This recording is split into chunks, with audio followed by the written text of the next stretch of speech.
금요일에는 한 주간의 언론 보도를 분석하고 비평하는 와치독 시간이 있습니다.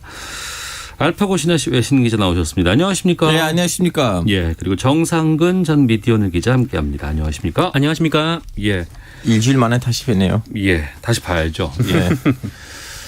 조선일보를 둘러싼 논란이 계속되고 있습니다. 이번에는 조선일보 출신 기자 그리고 지금 현재 방송을 했었던 소속 앵커의 비위 혐의가 나왔다고 하는데 정상훈 기자가 좀 정리해 주시죠.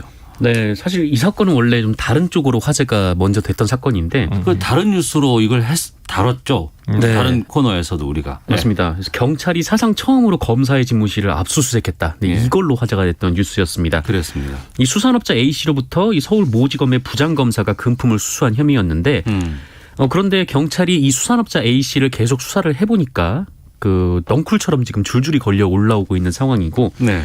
이 중에 언론인들도 얽혀 있다라는 것이죠. 이 중에는 이 조선일보 논설위원까지 지냈다가 퇴사한 후 윤석열 전 검찰총장의 대변인이 됐던 이 이동훈 전 기자, 지금은 이제 그만뒀습니다만. 네. 그리고 그 TV조선의 간판 앵커인 엄섬섭 앵커가 각각 고가의 골프채 그리고 중고차 등을 받았다는 의혹이 제기가 된 상황입니다. 의혹이 나온 거예요, 아니면 입건된 거예요? 지금 입건이 된 상황이죠. 입건이 됐습니까? 네. 예. 이런 입건 정도의 상황이라 그러면은 회사에서 어떤 조치 같은 것들을 좀 취하지 않나요? 지금 뭐 조선일보가 관련해서 입장을 밝히지 않고 있기 때문에 네. 뭐 지금 조선일보의 입장이 무엇인지 혹은 그 조치 이후 이 입건이 된 이후에 좀 어떤 조치를 내렸는지는 아직 알 수 없습니다. 네. 일단 이동훈 전 기자 같은 경우에는 조선일보를 그만둔 상황에서 그렇죠. 그만두고 대변인으로 갔다가 입건은 아니었던 것 같은데 그 국민의힘 입당 과정에서의 이런 것들에 좀 맞지 않아서 윤석열 전 총장과 좀 다른 예. 얘기를 했다가 이 대변인직을 이제 나오게 된 상황인데 어쨌든 그 이동훈 전 기자는 조선일보 소속이 일단 아니고 네. 이 엄성섭 앵커 같은 경우에는 본인이 지금 앵커를 좀 당분간 하지 않겠다라고 입장을 좀 밝힌 상황이어서 네. 지금 엄성섭 앵커가 진행하던 프로그램은 다른 분이 지금 진행을 하고 있습니다. 이렇게 사건에 연루가 된다거나 여러 가지 뭐 입건이 된다거나 이런 상황이 된다 그러면은 과거에는 어떻게 처리를 했나 궁금하기도 한데 그 송유영 주필의 기사 청탁 사건도 과거에 있었던 기억이 나는데 그 당시와 좀 비교해 볼 수 있을까요? 네, 그때 사건이 그 2016년에 불거진 사건이었는데 네. 그때 이제 그 조선일보하고 박근혜 정부가 정면으로 맞붙으신 적이 있었습니다. 근데 그때 이제 당시 새누리당 김진태 의원이 이 조선일보 송희영 주필이 이 대우조선해양으로부터 2억 원 상당의 접대를 받았다 이렇게 폭로를 한 바 있는데. 그때 이제 송희연 주필이 받았다는 접대가 이 대우조선해양이 제공한 제트기를 타고 그 이탈리아 나폴리에서 이제 그리스 산토리니까지 고급 요트를 이용해서 여행한 것으로 알려져 있고 이 요트의 하루 대여비가 3천만 원이 넘는다 이렇게 좀 전해졌었습니다. 예. 그리고 송희연 주필은 실제로 조선일보에 이 대우조선해양이 이 당시 좀 워크아웃으로 좀 어려운 상황에 처해 있었는데 이 대우조선해양과 관련해서 우호적인 사설을 연달아 실었던 바 있습니다. 현금을 안 받으셨네요. 네, 뭐 현금을 받았는지 안 받았는지 그건 뭐 추가 수사가 된 바는 없고 어쨌든 이후에 이제 송희영 주필이 사표를 냈었고요. 네. 이 사건을 계기로 조선일보가 윤리위원회를 구성을 했습니다만 윤리위원회를 만들어지기 이전의 사건은 소급해서 심의할 수 없다라고 얘기를 해서 사실상 이 송희영 주필에 대해서는 뭐 어떤 처리도 하지 않았던 그런 전례가 있습니다. 언론사라든가 기자들의 뭐 일탈이라든가 불법 행위가 뭐 조선일보만의 문제는 아닌 것 같은데 그렇죠. 왜 와치독에서는 조선일보 얘기를 그렇게 많이 다룰 수밖에 없는 것일까요? 이렇게 예민한 질문에 대한 답변을 저한테 시키시면 공평한 MC의 역할인가요? 모르겠어요. 그냥 의견을 여쭤보는 겁니다. 네. 근데 사실은 이거는 조선일보 위주 아니고 이렇게 기자들의 접대, 대접 문제가 네. 조만간도 있지 않을까 싶어요. 왜냐하면 딱 역사를 살펴보시면 네. 김영삼 대통령 때부터 이제 은행 거래가 이제 투명해진 거고 김영란법도 생긴 지 얼마 안 됐고 네. 무슨 말이냐면 이제 딴 나라들에서 50년대 40년대부터 시작하는 그 투명 사회, 건전한 사회의 움직임이 우리나라에서 한국에서는 90년대 이후로부터 시작했는데 네. 아직도 이런 좀 약간 미숙한 부분들이 좀 남았다는 부분이 아쉬운 마음이긴 하지만 동시에도 좀 약간 뭐 현실이 아닌가 싶어요.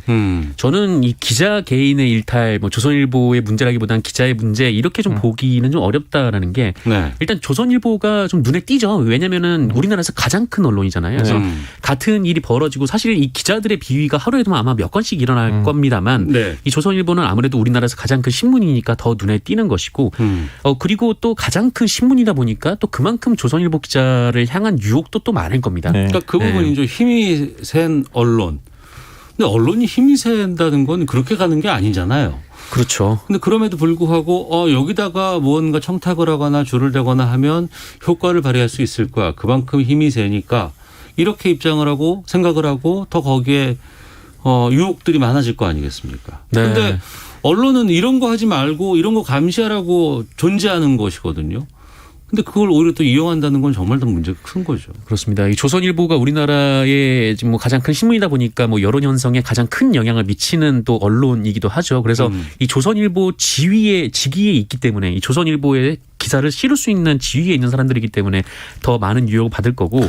근데 이런 유혹 자체를 아예 다 막을 수는 없습니다만, 근데 다만 좀 조선일보가 좀 책임져야 될 부분은 이런 사건이 발생을 했을 때 이 어떻게 처리를 하느냐 이 네. 부분은 한번 조선일보가 생각을 해봐야 될 것 같아요. 그러니까 이게 대충 무마를 하고 좀 이번 좀 송희영 전 주필 사건처럼 그냥 뭐 개인의 문제로 사표를 그냥 치부한다거나 사표를 내면 그냥 수리하고 그냥 이 얘기를 그냥 털고 그냥 넘어가는 식으로 이렇게 해서는 계속 이제 이게 조직 문화가 될 수밖에 없다. 그러니까 이런 사건이 발생을 하면은 좀 강하게 처벌을 하고 뭐 작은 사건이라고 해도 일벌백계를 하는 좀 그런 모습을 조선일보가 보여주고 또 우리가 그렇게 처리를 하고 있다는 것을 무엇보다 외부에 또 알리고 해야 이 조선일보에 대한 신뢰가 더 오히려 높아지는 그 방안이라고 생각을 합니다.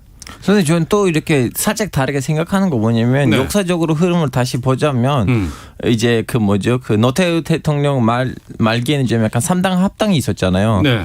이제 그 3당 합당 위주로 봤을 때는 어떻게 보면 한국이 97년부터는 똑같은 정치 라인으로부터 뭐 좀 약간 통제를 받았다고 하면 과언이 아닐 수도 있거든요. 이제 그런 차원에서 봤을 때는 97년부터 똑같은 정치 라인에 왔다가 97년부터 살짝 중간에 좀 약간 교체됐다가 다시 했다 하다 보니까 그 조선일보가 오직 구독수가 많은 언론사가 아니고 동시에도 한국에서 이제 오랫동안 쌓여있는 그 관료인들한테 영향을 미치는 언론사이거든요. 그래서 이거는 구독수 제일 큰 언론사 아니고 네. 나름 이 나라가 움직이는 데 있어서 영향을 미칠 만한 언론사라 떠다 보니까 그럴 수도 있겠죠. 오히려 네, 좀 약간 유혹이 이 기자들을 찾아오는 거 2배, 3배도 아닐까 싶어요. 그 유혹만으로 끝날 것인지 아니면 그전에는 같이 살았을 수도 있잖아요. 같이 글쓸 수도 있고. 네, 뭐 그렇죠.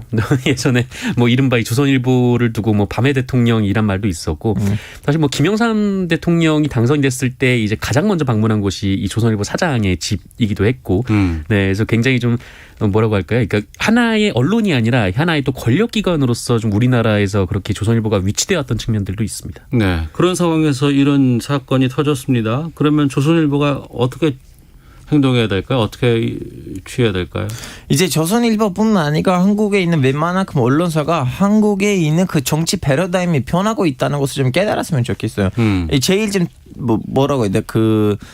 뭐라고 해야 되나? 이제는 보수 언론인들도 5.18 사건을 가지고 이상한 발언을 안 하고 인정하고 애도를 표하는 그런 한국 사회가 됐는데 그런 면에서는 옛날 사고방식으로 움직이면 더 이상 뭐라고 해야 되나 살아남을 만한 틈이 없어요. 네. 그래서 다들 좀 약간 새로운 한국의 이 사회를 인정했으면 좋겠어요. 2507님이 조선일보 이번에도 빠져나가겠죠. 워낙 센 곳이니까요. 조성빈님, 언론인이 진실을 정론직필하지 않고 여론을 호도하고 국민의 알 권리를 핑계대고 방패삼아 개인의 사리세욕을 챙긴 사건 아닙니까?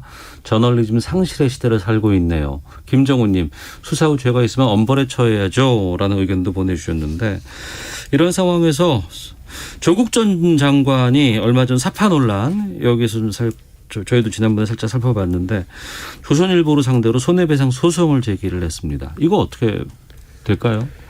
뭐 제가 법을 잘 아는 건 아니지만 이제 변호사분들 몇 분에게 좀 여쭤봤었는데 근데 이 사건은 좀 명예훼손을 피할 수 있는 길은 좀 없어 보인다 이렇게 좀 답변을 하시더라고요. 그러니까 뭐 지금 이제 조선일보가 뭐 전에 이게 뭐 조선일보뿐만 아니라 뭐 대부분의 언론이 이제 사과나 이 정정에 굉장히 인색한데 이번에는 조선일보가 여러 차례 사과를 하고 또 한 페이지에 걸쳐서 뭐 지면에 한 페이지에다 다 사과문을 실었더라고요. 네네. 이 자세한 보도의 경위라든지 이 사과문을 게재를 했습니다. 그래서 그런 걸 보면은 이 조선일보도 이 법정까지 가는 과정을 고려한 건 아닌가. 그러니까 이것이 뭐 어떤 고의가 아니라 이제 실수이고 또 우리는 이제 충분히 이제 사과를 하려고 노력을 했다. 좀 이런 부분을 좀 강조를 하고 싶어 하는 것으로 좀 보입니다. 그래서 네. 뭐 사실 이게 고의라는 점을 좀 입증하기가 좀 쉽지는 않기 때문에 이게 언론 관련 판례에 비춰서 뭐 강하게 처벌이 될 것인가 뭐 이렇게는 아마 잘 안 될 것으로 이게 또 미주판에도 이게 실려가지고 거기로 또 고소해야 된다는 움직임도 있었잖아요. 네, 지금 조국 전 장관이 이제 미국의 변호사를 알아보고 있다 좀 이렇게 얘기를 한 바가 있었습니다. 저도 사실은 이 현상을 보고 마음이 좀 약간 양쪽으로 있어요. 하나는 조국 전 장관이 예전에는 뭐라고 해야 되나 그 언론상들이 이런 행동들을 별로 바람직하지 않다 언론에 냅둬야 된다는 말씀들을 하셨긴 했는데 그냥 결론적으로 또 누가 나와서 이렇게 세게 나가야지 언론인들이 앞으로는 조금 더 정신을 차리고 움직이지 않을까라는 생각으로 지지하는 마음도 있어요. 알겠습니다. 발치도 함께하고 있습니다. 바로 또 다른 주제로 가보겠습니다. 기자였다가 퇴사 후에 곧바로 윤석열 전 총장 캠프 부대변인으로 합류를 했습니다. KBS 김기흥 전 기자인데요. KBS 내부에서 관련한 비판이 나왔습니다. 언론인인데 정치권으로 바로 간 거죠. KBS에는 규정이 있습니다. 정치 관련 취재 제작 담당자는 공영방송 KBS 이미지의 사적 활용을 막기 위해서 해당 직무가 끝난 후 6개월 이내에 정치 활동을 하지 않는다. 이런 규정이 있는데요. 두 분은 어떻게 보시는지. 아니 그런 규정이 있다면 어떻게 하셨어요 그러면? 갔잖아요. 네. 근데 그분은 이제 뭐 정치 쪽에 이제 취재를 하거나 이제 제작을 했던 분은 아니기 때문에 뭐 이 윤리 규정 자체는 위배가 되질 않습니다. 여기 보면 이제 정치 관련 취재 제작 담당자라고 명시가 되어 있는데 거기에는 해당하지 않는다라는 뭐 주장이 있을 수는 있겠습니다만 기자가 캠프로 이제 취재 활동을 어제까지는 하다가 다음 날 이제 정치인의 그 입이 되는 거죠 대변인이면. 네네. 그렇게 가는 것 어떻게 보세요? 글쎄 뭐 저는 뭐 기자라고 해서 뭐 정치를 못한다, 하면 안 된다, 뭐 그렇게 생각하지는 않습니다. 뭐 각자 뭐 생각하는 바가 있을 테고 뭐 개개인별로 다 다를 텐데. 근데 다만 그러니까 이게 플레이리스트라는 논란이 되면서 이 없던 규정이 뭐 KBS를 비롯해서 여러 언론에 만들어졌어요. 그러니까 적어도 이 기자라는 직위를 그만두면 그래도 어느 정도 좀 기간을 갖고 그 이후에 좀 가자 이런 윤리 규범을 만들었거든요. 물론 이제 그렇다고 해서 그게 법은 아니기 때문에 뭐 가겠다는 사람 막을 수는 없지만 이 내부 기자들 사이에서는 이게 어느 정도 이제 지침 방향이 되는 거죠. 그래서 이게 뭐 정치 쪽에 지금 한정돼 KBS 같은 경우는 정치 쪽에 한정돼 있긴 하지만 이게 사실 그냥 정치 쪽에 한정되는 게 아니라 그냥 전 분야에 좀 거쳐야 되는 거 아닌가. 이게 사실 정치권으로 그분은 그냥 가면 그만이지만 이 KBS 기자가 혹은 다른 매체의 기자가 그냥 바로 이제 정치권으로 갔다라는 그 멍에는 같이 일하는 동료들이나 뭐 선후배들이 다 받게 되는 거거든요. 그래서 이 최소한 어느 정도 좀 시간을 갖고 좀 그 기간은 좀 둬야 되는 것이 좀 내부에 대한 도리가 아닌가라는 생각이 듭니다. 알파오 기자 생각이 궁금합니다. 그럼 이거는 좀 이제 정치자분들이 제 말을 들으면 이렇게 좀 악플이 많이 쏟아지지 않을까 싶긴 한데 근데 결론적으로는 다양한 목소리를 내줘야 되니까 이건 제가 보기엔 좀 약간 살짝 동양적인 윤리인 것 같아요. 왜냐하면 일단은 서양인 아니면 중동에서는 남미에서는 국민이 대중이 기자한테 가서 정치를 하라고 하거든요. 왜냐하면 당신들이 몇십 년 동안 정치권을 감시했던 사람들이니까 당신들 우리보다 더 많이 정치를 잘할 거고 그리고 정치인들을 봐왔기 때문에 정치인의 잘못된 부분들을 얘네들도 더 많이 알 거다. 그래서 니네들이 가서 정치를 해야 된다라는 그럼 이제 약간 국민의 바람이 있어요. 기자들이 좀 정치를 했으면 좋겠어요. 그 이제 정치 오랫동안 언론 일을 하고 난 다음에. 근데 이제 문제가 뭐냐면 한국에 있는 기자 출신의 정치인들의 행동하고 외국에 있는 기자 출신의 정치인의 행동이 뭐냐면 예를 들면 저는 A 정당에 대한 논조를 갖고 있는 기자인데 그러면 이 활동이 끝나면 저는 A 정당에 합류할 거 아니에요. 근데 그럴 때 그 기자들은 주로 그 A라는 정당 안에 들어가서 내부 개혁을 일으키는 이렇게 좀 약간 복종하는 스타일 아니고 네네. 오히려 좀 약간 그 정당을 변화시키려고 하는 역할을 해봐요. 왜냐면 그동안 이제 같은 정당을 사랑하는 기자로서 봐왔기 때문에 문제점들도 알 거 아니에요. 네네. 근데 한국에서는 그런 모습들 없기 때문에 국민으로부터 기자는 왜 가서 이렇게 정치권 기자가 가서 정치를 하냐라고 이런 좀 약간 신뢰가 떨어진가 봐요. 그러니까 언론인으로서 또 취재 활동을 하면서 얻은 여러 가지 노하우라든가 이런 네. 것들을 본인이 뭐 어느 정당을 지지할 수는 있겠죠. 다들 뭐 그런 정당이 있을 수 있으니까. 그럼 그쪽에 가서 그걸 통해서 개혁하고 변화를 일으키는 건 괜찮다고 보는데 네. 그게 아니고 보면은 지금 뭐 자리 찾아서 간다 이런 건 안 좋다는 거 아니에요. 그렇죠. 이제 그런 이미지를 기자 출신 정치인들을 바꿔줘야 돼요. 예. 지금 현재도 전 세계의 정상들을 보시면 기자 출신 대통령이나 국무총리 많아요. 그러니까 지금 보면 지금 윤도한 국민소통수석은 MBC 출신이고 여현호 국정홍보비서관은 한겨레에서 청와대로 갔고 또 지난번에 사표 냈었던 그 강민석 청와대 대변인 중앙일보 부국장 출신이고 김우겸 전 대변인도 한겨레 신문에 있었죠. 또 그 전에 뭐 이동관, 강효상, KBS 출신 민경욱 다 기자들이거든요. 이거 어떻게 해야 될까요? 저는 알파고 기자 얘기가 저는 꽤 중요한 얘기라고 생각이 드는데 그러니까 네. 우리나라에서 이 기자들이 정치라는 것에 대해서 사람들이 좀 거부감을 갖는 이유는 이 기자들이 자신의 정치적 입지를 위해서 기사를 이용하는 경우들이 꽤나 많았고 그래요. 예. 네. 그리고 이 정치권에 가는 과정도 이 보통 이제 다른 나라 같은 경우에는 뭐 어릴 때부터 이제 정당에 대해서 뭐 학습을 하면서 이렇게 정치인으로 성장을 하거나 혹은 영입이 됐다면 어떤 전문적인 영역에서 영입이 되어서 정치적인 일을 하고 그 이후에 퇴임해서 다시 또 자기 전문 영역으로 돌아가는 그런 일들이 많은데 네. 우리나라 같은 경우는 그냥 기자들을 그 정치에 어떻게 활용하냐면은 그냥 데려와서 그 위에 높은 사람들이 데려와서 그냥 대변인이나 뭐 이렇게 언론 관리 뭐 이 네. 정도의 언론 특보 이런 거 많이 시켰죠. 네, 그냥 이른바 좀 기능적인 활용을 하는데 그치는 데 있습니다. 그래서 이 기자라는 사람들이 우리나라 정치권에서 그냥 도구화처럼 되는 거고 네. 그러다 보니까 본인의 정치적인 어떤 식견이나 좀 그런 뭐 입장이나 뭐 그런 것들이 잘 보이지 않는 거죠. 그래서 이 사람들이 그냥 정치를 자기 성공의 발판으로 삼는구나라고 우리나라 분들은 받아들이는 거고 그게 다 모든 문제의 시작인 것 같습니다. 네. 이게 그 끝을 맺을지 아니면 계속 또 될지 이건 좀 정치권이라든가 언론인들이 어떻게 활동하느냐 행동하느냐 또 국민들이 그걸 어떻게 바라보느냐 여기에 따라서 좀 달라지지 않을까. 하나의 기자가 어떤 정당에 들어가서 그 정당을 아수라장으로 만들어야지 오케이. 그런 떨어진 신뢰가 회복되지 않을까 싶어요. 그런가요? 자, 주간 미디어 비평 와치도 여기까지 하도록 하겠습니다.